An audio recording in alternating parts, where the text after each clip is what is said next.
ఇవాళ పప్పు దోసకాయ ఎలా చేసుకోవాలి అంటే అందరికీ తెలుసు. ఎవరైనా బ్యాచిలర్స్‌కి గానీ, స్టార్టింగ్ వంటల్లో ఇప్పుడు స్టార్ట్ చేసే వాళ్ళకి కానీ ఉపయోగపడుతుంది. పప్పు, దోసకాయ ముక్కలు, పచ్చిమిర్చి, కొంచెం చింతపండు నానబెట్టుకోవాలి.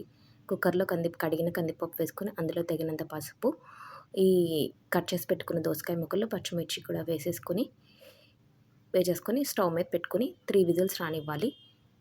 3 విజిల్స్ 3 విజిల్స్ రానివ్వాలి. 3 విజిల్స్ వచ్చిన తర్వాత ఆవిరిపోయిన తర్వాత మాత్రమే లిడ్ అనేది తీయండి. ఆవిరిపోక ముందర లిడ్ తీయొద్దు.